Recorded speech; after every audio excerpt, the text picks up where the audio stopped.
কিছু ঘটনা থাকে যার জন্য আমরা একেবারেই প্রস্তুত থাকি না।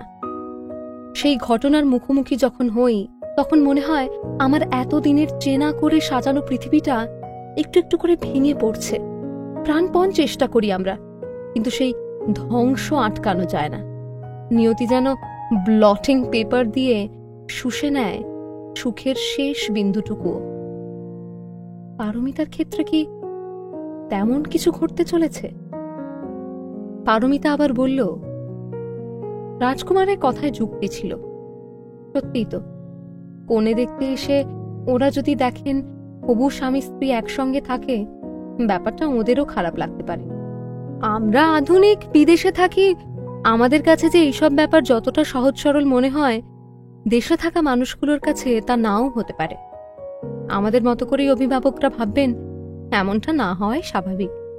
রাজকুমার প্রস্তাব দিল, কটা দিন তোমার পুরনো হস্টেলে থেকে যাও, দিন 15 তো ব্যাপার, তার মধ্যে আমি সব ম্যানেজ করে নেব। আব্বা আর আম্মি তার মধ্যেই দেশে ফিরে যাবে, ওরা চলে গেলে আমরা আবার একসঙ্গে থাকব। তুমি রাগ করো না, একটু ম্যানেজ করে নাও। হস্টেলে ফিরে যাওয়ার ইচ্ছে আমার একেবারেই ছিল না, তবে ব্যাপারটা এতটাই স্পর্শকাতর যে রাগও করতে পারলাম না। রাজকুমারের প্রস্তাবে অগত্যা রাজি হয়ে গেলাম। দেখতে দেখতে কটা দিন পেরিয়ে গেল। রাজকুমারের বাবা মা বার্লিনে বেড়াতে এলেন ছেলের কাছে। তার আগের বিকেলেই আমার সেই পুরনো হস্টেলে গিয়ে উঠলাম। কটা মাত্র দিনের ব্যাপার, সব মিটে গেলে আবার রাজকুমারের কাছে ফিরে যাব। অসুবিধা হলেও এই দিনগুলো ম্যানেজ করে নিতে হবে। আব্বা আম্মি বার্লিনে আসার পর এক রাতে আমাকে ডিনারে নিমন্ত্রণ করলো রাজকুমার। ওর আম্মি প্রথম দেখাতেই আমাকে মেয়ের মতো কাছে টেনে নিলেন। ভীষণ স্নেহশীল মহিলা, ঠিক আমার মায়ের মতো। রাজকুমারের আম্মিকে ভীষণ ভালো লাগলো। আমি ওকে প্রণাম করে জিজ্ঞেস করলাম, আপনাকে আম্মি বলে ডাকতে পারি? আমাকে অবাক করে গাল টিপে বললেন, না, আমাকে আম্মি বলো না, তুমি আমাকে মা বলে ডেকো। চোখে জল এসে গিয়েছিল রাজকুমারের আম্মির কথা শুনে। এই মানুষগুলো কখনোই পুরনো প্রজন্মের হতে পারেন না। এরা আমাদের থেকেও আধুনিক। এরা আছেন বলেই পৃথিবীটা আজ অন্যরকম। আমার চোখে জল দেখে রাজকুমারের আম্মি আমাকে বুকে জড়িয়ে ধরে ফিসফিস করে বললেন, তোমার হাতে রাজকুমারকে সঁপে দিয়ে নিশ্চিন্ত হলাম। ওকে ভালো রেখো, তুমিও ভালো থেকো। তোমরা ভালো থাকলে এই মা যেখানেই থাকুক না কেন সুখী হবে। এক একটা সন্ধে ভীষণ রঙিন হয় আমি শুনেছিলাম, এই প্রথম দেখলাম। রাজকুমারের বাবা গিয়াসউদ্দিন সাহেবকেও আমার ভালো লাগলো। খাওয়ার সময় আমার সঙ্গে গল্প করতে লাগলেন, যেন কত দিনের পরিচিত আমি। রাজকুমারের বাবা আমার পরিবারের কথা জিজ্ঞেস করাতে বললাম, আবরার আটতুবাতে আমাদের বাড়ি, তবে আমার জন্ম পাবনার পৈলানপুরে। আমার জন্মের পরই ওপারের সম্পত্তি বিক্রি করে পশ্চিমবাংলায় চলে এসেছিলেন আমার বাবা মা। শুনেছি তখন উত্তপ্ত পরিস্থিতি বাংলাদেশে, তাই হয়তো ঝুঁকি নেননি বাবা। রাজকুমাররাও পৈলানপুরের মানুষ জানতাম। আমার শিকড় যে পৈলানপুর অনেক আগেই রাজকুমারকে বলেছিলাম। ছেলের মতোই গিয়াসউদ্দিন সাহেবও বেশ খুশি হলেন পৈলানপুরের কথা শুনে। কৌতূহলবশত গিয়াসউদ্দিন সাহেব বাবা মার নাম জিজ্ঞেস করলেন। আমি বললাম শুনে উনি কেমন যেন হতমত খেয়ে চুপ করে গেলেন। অনেকক্ষণ হাঁ করে তাকিয়ে রইলেন আমার মুখের দিকে। আমি ওর চোখের দিকে তাকিয়ে দেখলাম তাতে বিস্ময় নেই, তার বদলে গিয়াসউদ্দিন সাহেবের চোখে কেমন যেন স্নেহের ছায়া পড়েছে। কিছুটা হতাশাও মিশেছে চোখ দুটোতে। ডিনার টেবিলে আমার ঠিক উল্টো দিকে বসে থাকা প্রবীণ মানুষটার চোখের দৃষ্টি কেমন যেন ঝাপসা হয়ে আসছে। তাতে একটু একটু করে আশঙ্কার পাতলা মেঘ দেখতে পাচ্ছিলাম। ওর ব্যবহারে আমার অস্বস্তি হচ্ছিল, কিন্তু কিছু বলতে পারিনি। রাজকুমার কিছু বুঝতেই পারেনি, বোঝার কথাও নয়। মাত্র কয়েক সেকেন্ডের জন্য ওর চোখের ভাষা পাল্টে গিয়েছিল। ব্যাপারটা একটু আশ্চর্যের হলেও ধীরে ধীরে স্বাভাবিক হয়ে গেলেন, কিন্তু আমার সঙ্গে আর সেভাবে কথা বললেন না। বাকি সময়টুকু হ্যাঁ হুঁ করেই কাটিয়ে দিলেন।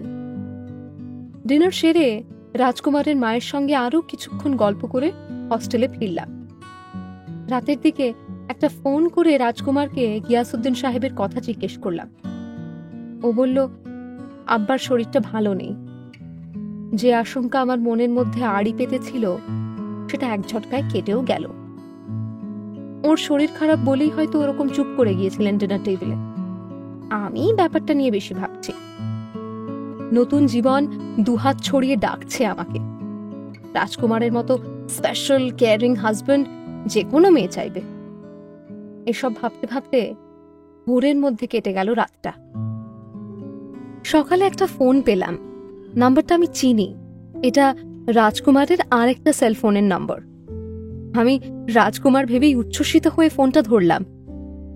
না, রাজকুমার নয়, ওর আব্বা গিয়াসউদ্দিন সাহেব। ফোনের ওপার থেকে গলাটা আগের রাতের মতোই গম্ভীর শোনালো।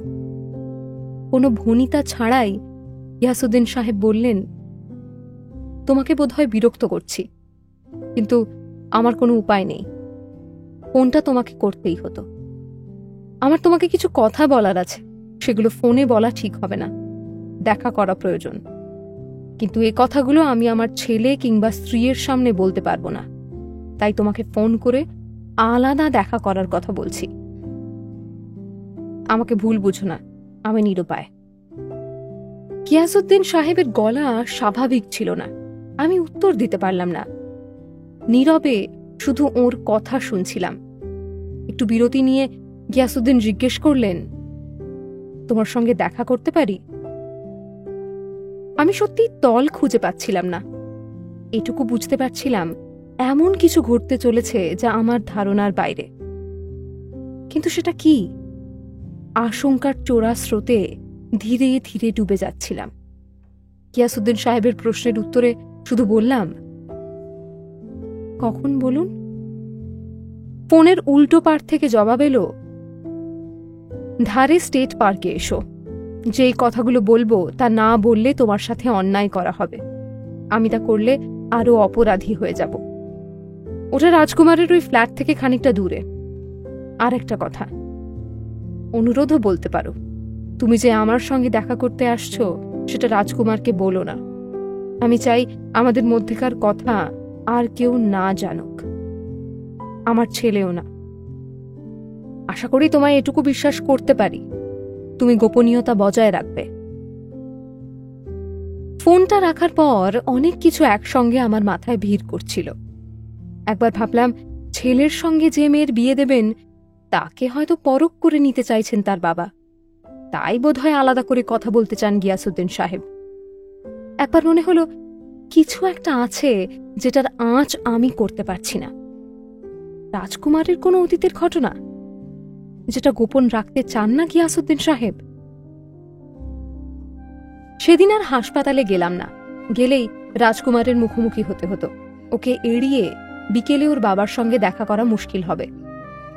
তাছাড়া রাজকুমার ধরে ফেলবে আমাকে, আমার অস্বাভাবিকতা প্রকাশ পাবে।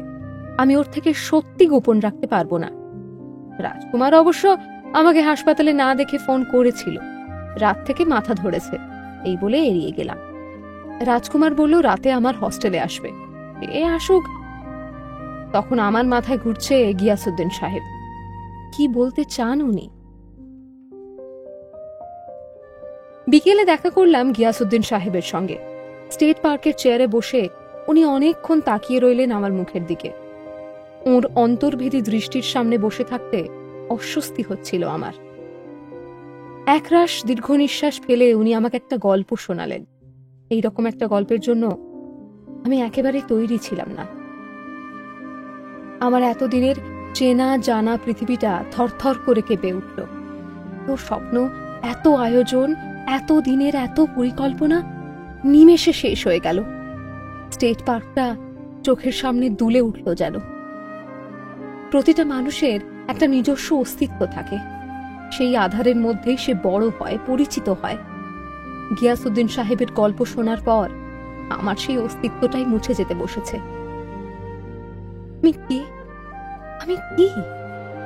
অসংখ্য প্রশ্নচিহ্ন বর্ষার ফলার মতো বিঁধতে শুরু করলো যেন। আমি অসহায় চোখে তাকালাম গিয়াসউদ্দিন সাহেবের দিকে। উনি বোধহয় বুঝতে পেরেছিলেন মানসিকভাবে ভেঙে পড়েছি, বিপর্যস্ত হয়ে গিয়েছি। বাঁধ ভাঙা জল নেমেছে চোখে।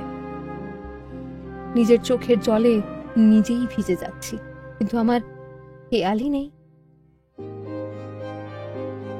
আমার মাথায় স্নেহের হাত রেখে গিয়াসউদ্দিন সাহেব বললেন, তোমায় যেটা বললাম সেটা মেনে নেওয়া কঠিন, আমি হলেও পারতাম না।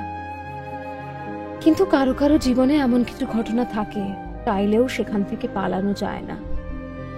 তোমাকে কষ্ট দিয়ে খারাপই লাগছে। রাজকুমার তোমার সঙ্গে যদি না জড়াতো, পুরনো ঘটনাটা তোমাকে বলতাম। বুঝতেই পারছো আমি অপারগ। পারলে পারলে বুড়োটাকে ক্ষমা করো। ক্ষমা কাকে করব? মানুষ যখন ডুবে যায় কোনো রকমে খড়কুটো আঁকড়ে ধরে বাঁচার চেষ্টা করে। গিয়াসউদ্দিন সাহেবের দুটো হাত জড়িয়ে আমি কেঁদে ফেললাম। ডুবে যেতে যেতে কোনো রকমে বললাম, কেন কেন কেন আমারই সঙ্গে এমন ঘটলো বলুন তো? আমি আমি তো কারো ক্ষতি করিনি। আমার কি দোষ? শুধু একবার বলুন যে ঘটনাটা আমাকে শোনালেন সেটা সেটা নিছক একটা গল্প। একবার বলুন।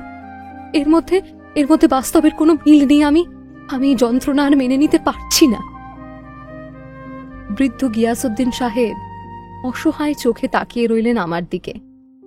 আমার কান্না থামতে উনি ভাঙা গলায় বললেন,